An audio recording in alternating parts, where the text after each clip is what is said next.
महादेव, जय मां जगदम्बे। मैं वैद्य रवि आयुर्वेदा चैनल में आप सब वैद्य भाई मित्रों, हकीमों, डॉक्टरों का और सभी सब्सक्राइबरों का सभी का स्वागत करता हूं। वैद्य मित्रों और अन्य सभी भाई बंधुओं के लिए आज मैं हमारे गुरुजी द्वारा हमें बताया गया, सिखाया गया एक इंद्रावणी तेल जो कंपनवात के लिए, वातिक रोगों के लिए, जिनके हाथ ऐसे ऐसे हिलते रहते हैं, कंपनवात, या सिर सुबह उठते हैं मतलब सिर हिलता रहता है, शरीर का कोई भी अंग मतलब हिलता डुलता रहता है सारा दिन, उनके लिए, और जिनको आज तक उपदंश हो जाता है, सुजाक रोग हो जाता है, इंद्री में मतलब जख्म हो जाते हैं लिंग इंद्री में, उनके लिए भी बहुत सर्वोत्तम है। जिनके बाल झड़ते हैं कच्ची उम्र में, छोटी उम्र में, उनके लिए भी ये बहुत ज़बरदस्त है।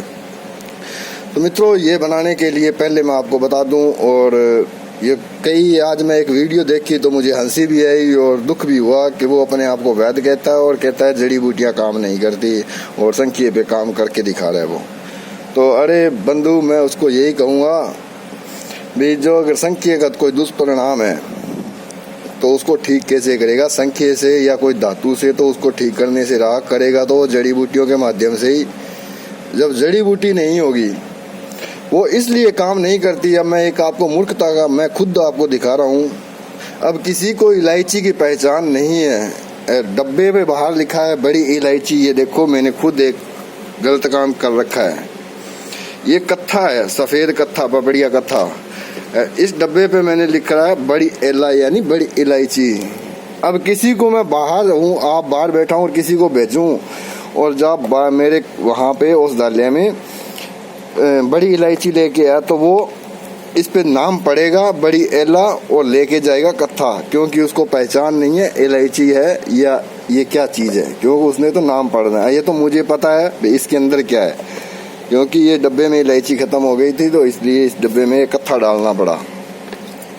तो यही पंसारियों के यहाँ होता है। अब ऐसे जो अनाड़ी वैद्य है वो कहते हैं जड़ी बूटियाँ काम नहीं करती, वो इसलिए काम नहीं करती क्योंकि उनको खुद को जड़ी बूटियों की पहचान पता नहीं होती, निघंटू का ज्ञान उन्होंने पढ़ा नहीं, गुरु दीक्षा उन्होंने ली नहीं, निघंटू कोई शास्त्र का अध्ययन नहीं किया, किसी जड़ी बूटी शास्त्र जो कोई जानकार है उनके सानिध्य में रहे नहीं, जड़ी बूटी के कोई गुण धर्म है उनको पता नहीं, बस किताब पढ़ी या यूट्यूब से कोई देखा, इधर उधर से नुस्खा भाग के लिखा, भागे जाते पंसारी के पास। अब पंसारी ने कौन से अपने हाथ से उखाड़ कर लाया है, वो उसी ने तो एजेंट से लिखवाई। अब डिब्बा कोई पंसारी के यहाँ खाली पड़ा है और उसने लिख दिया और एजेंट ने ला कर दे दी, तो उस कोई डिब्बा भरा पड़ा है तो उसने खाली डिब्बे में। तो ये मैं अब जो समझदार है वो समझ गए होंगे भी कत्थे के डब्बे में बाहर लिखा है बड़ी इलायची, तो मतलब इसी तरह वहाँ पे होता है। तो वो और कई उनका रखने का जो विधान होता है, कौन सी जड़ी बूटी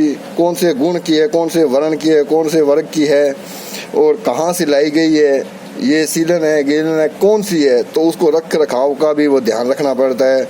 उसको कब धूप रखना है, कब छांव में रखना है, किस तरह उसका अगर चूर्ण है तो वो कितने महीने काम करेगी, अगर वो साबुत है तो वो किस तरह गली सड़ी ना हो, हर तरह का उसको ध्यान रखना। एयर टाइट डब्बों में क्यों रखा जाता है, इसीलिए। तो ये बोतलें जितनी भी कांच की है ये इसलिए मैंने रखी है क्योंकि इसमें अगर कोई दवाई रख दी तो ये एक एलोपैथी वालों को मैं शुक्रगुजार हूँ भाई, इस तरह की बोतल जो होती है इसमें कांच ये बढ़िया क्वालिटी का होता है और इसमें अगर जो भी कोई दवाई रखी है हमारी रस बस में कोई भी रखते हैं तो इसमें गुणवत्ता उसकी वैसी की वैसी पड़ी रहती है, बल्कि उसमें बढ़ जाती है। इसको अच्छे से घर में ला के धो के साफ करके इसको रख लेते हैं हम। तो मित्रों, ये आज जो मैं आपको 3-4 नुस्खे बताऊँगा, ये पहला नुस्खा जो तेल है ये मेरे पास ख़त्म हो गया और ये देखिए अभी इतना ही बचा है। अब मैं बनाने जा रहा हूँ तो मैं अभी आपको भी मैं बता दूँ, और ये बना के देखना, पहले कम मात्रा में बनाना, फिर ये गारंटी से कह रहा हूँ आप कम से कम 20-20 किलो, ये 50-50 लीटर आप ये तेल बनाओगे, ये मेरा दावा है आपसे। तो ये कितने काम करता है देखिए, बालों के रोगों में, कंपनवात के लिए, जिनका सर हिलता डुलता रहता है उनके लिए, मतलब संपूर्ण वात रोगों के लिए आपने क्या करना है, सुहांजना होता है, सहंजन जिसकी फली मुंगरा जो बोलते हैं, तो उसकी फली लगती है, वो उसकी जड़ लेनी है ताज़ा कच्ची जो मूली की जैसी हो, 2-3 साल का जो सहंजन होता है उसकी जड़ लेनी है आपने 50 ग्राम। और इंद्रायण जिसको कोड़ तुम्बा बोलते हैं, इंद्रायण कड़वा कोड़ तुम्बा जो राजस्थान में होता है, तरबूज की आकार का होता है, छोटा सा, कड़वा बहुत ज्यादा होता है। उसकी ताजा जड़ लेनी है, सूखी हुई जड़ नहीं लेनी। राजस्थान में ताजा जड़ होती है, वो ताजा, वो सुबह सुबह लेके आनी है, दोपहर में नहीं लेके आनी। दोनों जड़ें ताजा लेनी है। स्वांजने की जड़ 50 ग्राम और इंद्रायण की जड़ 200 ग्राम। मैं आपको 1 किलो का तेल का नुस्खा बता रहा हूँ। आपने क्या करना है, दोनों को लाके बारीक कूट के टिक्की सी बना लेनी है ऐसे, मतलब दोनों जड़ों के, यानी कि 50 ग्राम 250 ग्राम हो गई, 50 ग्राम स्वांजने की और 200 ग्राम इंद्रायण की जड़ ताजा। इसको कूट के टिक्की बना लेनी है। टिक्की बनाने के बाद आपने इसको एक कढ़ाई लेनी है, पित्तल की कढ़ाई ले ले, छोटी कली की हो, ये ध्यान रखे, सिल्वर का कोई बर्तन नहीं लेना, या फिर लोहे की कढ़ाई ले सकते हैं। उसके अंदर वो टिक्की धीरे से रख देनी है। 1 किलो घी, इसमें कोई आपने पाक नहीं करना तेल का, मतलब कोई तेल छाछ मट्ठा कुछ नहीं डालना है इसमें, कोई मतलब हल्की पतली द्रव्य चीज नहीं डालनी। केवल और केवल तिल का तेल जो हाथ से निकालो, बढ़िया कच्ची घानी का तेल हो, तिल का तेल हो बढ़िया, तो वो आपने तेल उसमें धीरे धीरे इसमें डाल देना है और मंद मंद आंच पे उसको पकाना है। जब पूरा वो टिक्की काली कोयली बन जाए, ऊपर आ जाएगी अपने आप, तो उसको क्या है, अलग से ठंडा कर लो, वो तेल छान के रख लीजिए। ये आपका इंद्रावणी तेल आपका तैयार है। ये आपने इसकी मात्रा कितनी है, 5 ml। सुबह पुराना धान हो, जो पुराना धान चावल, मतलब 5 बुरकियाँ, 5 मतलब इतना सा आपने बना लेना, फिक्के चावल बना लेने हैं। तो उसकी 5 खुराक की, मतलब जितना 5 निवाले और 5 ml, 1 ml 1 निवाले पे सुबह सुबह, यानी कि सुबह खा पी के आराम से करीब 8, 9, 10 बजे का टाइम हो, 1 निवाला आपने खा लिया, 5 निवाले आपने खा लेने। इसके 20 मिनट बाद में थोड़ा गुड़, 2 चने के बराबर, ज़्यादा नहीं खाना, गुड़ होता है, चाहे पुराना ले लो चाहे नया हो, गुड़ हो, वो 20 ग्राम, मतलब थोड़ी चने के बराबर, यानी कि 10 ग्राम हो जाए, इतने से ज़्यादा ना कम।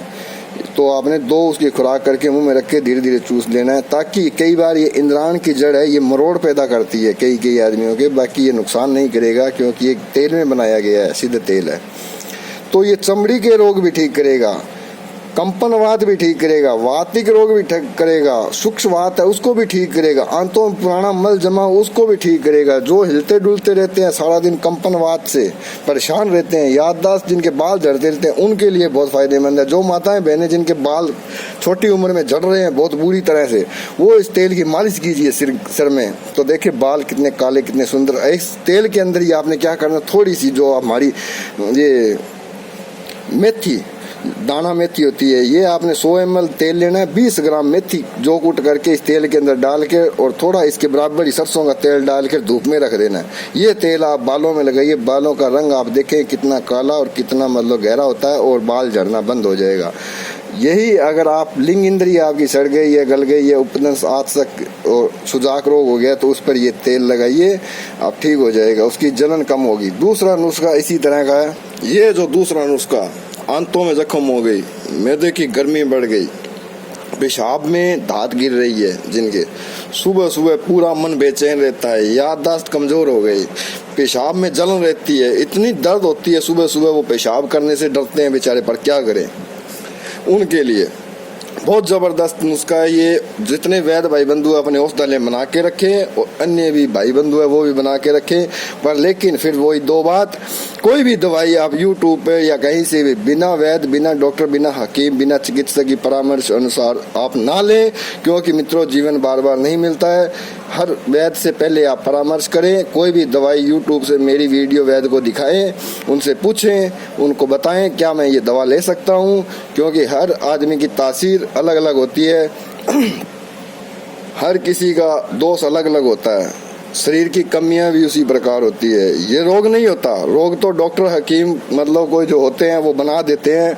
बल्कि रोग नहीं, ये कमियां होती है हमारे शरीर में। 7 धातुओं से 7 मेटल ही जुड़े होते हैं, जो मेटल हमारे शरीर से कम हो जाता है उसी प्रकार की कमी आ जाती है। जैसे कि यानी कि लोहे की कमी की वजह से यानी खून की कमी आ जाना, लम्स के रोग जैसे हो गए तो यानी अब्रक की कमी आ गई, पेशाब के रोग यानी वंक की कमी से, चमड़ी के रोग लग गए यानी गंधक की कमी से, याददाश्त कम हो गई यानी चांदी हमारे शरीर से कम हो गई, ओज हमारा घट गया यानी गोल्ड हमारे शरीर से कम हो गया, कैल्शियम की कमी यानी हड्डियां की कमजोरी, पित्ताग्नि कम हो गई यानी तांबे की कमी की वजह से।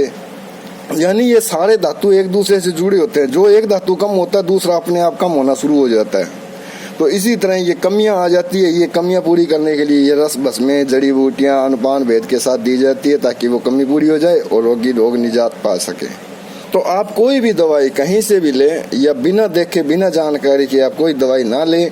कोई भी दवाई आप YouTube से देखें या कोई किताब से देखें, बिना अगर आपको जानकारी नहीं है जड़ी बूटी औषधियों की, कोई रस भस्मों की, तो पहले आप वैद्य से, चिकित्सक से, डॉक्टर से, हकीम से आप परामर्श जरूर करें, फिर वो औषधि आप लें। चलते नुस्खे की ओर। शीतल चीनी, गंध बिरोजा, छोटी इलायची, बंसलोचन और कत्था सफ़ेद और कबाब चीनी, ये आपने 50-50 ग्राम लेनी है, यानी 6 चीज़ें हो गई 300 ग्राम, और संभाग 300 ग्राम मिश्री लेनी है, यानी 600 ग्राम हो गई। इसकी मात्रा है 3-3 ग्राम। कच्चे दूध की कच्ची लस्सी के साथ सुबह शाम आपने 3-3 ग्राम लेनी है। तो ये आजसक रोग, उपदंश और अंदर के जो जख्म है, आंतों के जख्म है, पित्त की गर्मी बढ़ी हुई है, शरीर लाल रहता है, शरीर में मतलब जलन रहती है, पेशाब में जलन रहती है, उन सब रोगों के लिए बहुत उत्तम है। अब चलते हैं दूसरे नुस्खे की ओर। इसी तरह का अच्छा गंध बिरोजे का मैं बता दूं, गंध बिरोजा ये होता है, और ये कबाब चीनी है, ये शीतल चीनी है, ये इलायची के बारे में आप जानते हो। बंसलोचन आपने देखा होगा, असली बंसलोचन की ये पहचान है। बच्चों को खिलाइए, थोड़ा थोड़ा करके मिट्टी खाने की आदत छूट जाती है और हड्डियाँ इसमें मजबूत होती है। तो दूसरा ये कत्था जो मैंने आपको पहले बताया, ये मेरी मूर्खता। तो बाकी ये गंध बिरोजा, आप गंध बिरोजा क्या होता है, चीड़ का गूंद होता है, ये तो अभी खराब हुआ पड़ा है, थोड़ा सा इसको मैं शुद्ध करूंगा। शुद्ध करने का तरीका वैद्य भाइयों को पता है। गंध बिरोजा आपने लेके आना, एक स्टील का इस तरह का बर्तन लेना है, ऐसे मतलब पूरा, उस पे क्या करना, कपड़ा बांध देना टाइट, सूती कपड़ा, उस पे गंध बिरोजा इस तरह रख देना ऐसे, और नीचे चूल्हे पे पूरा पानी से भर देना है बर्तन, और उस पे कपड़ा बांध के अच्छे से पूरा टाइट, और उस पे आपने गंध बिरोजा इस तरह रख देना है, और नीचे चूल्हे पे आग चढ़ा देनी, आग पे रख देना उसको, मंद मंद आग पे पानी उबलने देना है, और ऊपर उस पे तवा जो होता है वो उस पे मूदा मार देना है। तो उस पे आग लग के गर्म होके वो पिघल कर उसमें पड़ जाएगा। जब पूरा पिघल जाए उसका कपड़ा उतार के जब हाथ उसके अंदर डाल के देख ले, पानी ज्यादा गर्म ना हो, गर्म पानी में इतना भी गर्म ना हो, हाथ आप जला ले, हाथ डालिए, चाशनी की तरह वो उसको बाहर निकालिए, 3-4 बार दोनों हाथों से उसको मंथिए। मंथने के बाद उसका पानी सूख जाए, उसको सुखाने के बाद बारीक पाउडर वो आपको बारीक खुश्क और मतलब खस्ता मतलब आपको मिलेगा। उस प्रकार का ये आपने गंध बिरोजा इसके अंदर मिलाना है, वो होता है गंध बिरोजा सत्व। तो इस तरह आपने सत्व बना के वो अपने इसने मिला लेना है। तीसरे नुस्खे की ओर। इसी तरह इलायची, कत्था और सत्व बिरोजा, ये इसमें 3 ही चीजें हैं। अगर किसी को ये शीतल चीनी, गंध बिरोजा, छोटी इलायची, बंसलोचन, कत्था, कबाब चीनी ये चीजें ना मिले तो सिर्फ ये केवल 3 ही चीजों का, इलायची, कत्था, सत्व बिरोजा, तीनों चीजें मतलब जितनी भी आपकी इच्छा हो लेनी बराबर मात्रा में है, और मात्रा इसकी 2 से 3 ग्राम। उसी तरह ही दूध की कच्ची लस्सी के साथ सुबह शाम 3-3 ग्राम मात्रा, 2 से 3 ग्राम ये लीजिए आप। तो इससे आजसक, उपदंश और आंतों के जख्म और मैदे में खाने की जो गर्मी होती है, पित्ताग्नि जिसकी मतलब बहुत ज़्यादा बढ़ी हुई है, चेहरा लाल हो गया, सुर्ख हो गया, बहुत ज़्यादा जलन रहती है, हाथों पैरों में तलियों में जलन रहती है, उनके लिए बहुत बढ़िया है। तो ये आप जितने वैद्य भाई बंधु है ये आप बना के रखें अपने औषधालय में। जितने 65 मरीज है उनको आप दीजिए और वाह वाही पाइए। और जो ये तेल है, इंद्रावणी तेल, जो ये आप पहले आप कम बनाइए, और मैं गारंटी से कह रहा हूँ आप बाद में 20-20, 50-50 लीटर आप ये अपने औषधालय में मुकने नहीं देंगे, ये मेरा दावा है आपसे। तो ये भी आप बनाइए। 2 ही चीज़ है इसमें, एक तो स्वांजने की जड़ और दूसरा इंद्रायण की जड़, जो लेनी ताज़ा है, बस ये ध्यान रखना है। और इसमें कोई मतलब पानी वानी पाक नहीं करना है, केवल सीधा इसको लुगदी बनानी है, कढ़ाई में रखना है, ऊपर तेल डाल के इसको पका लेना है बस। और बालों के लिए इसमें दाना मेथी मिलानी है और सरसों का तेल बराबर मात्रा में धूप में रखना है, बालों में लगाना है बस। तो ये हमारे आज के 3 नुस्खे। इसी के साथ अगली वीडियो मिलते हैं, तब तक बने रहिए मेरे साथ। हर हर महादेव, जय मां जगदम्बे। आपका दोस्त वैद्य रवि आयुर्वेदा चैनल में आप सब वैद्य भाई मित्रों, हकीमों, डॉक्टरों का सभी का स्वागत है। तो वैद्य मित्रों, मिलते हैं अगली वीडियो में।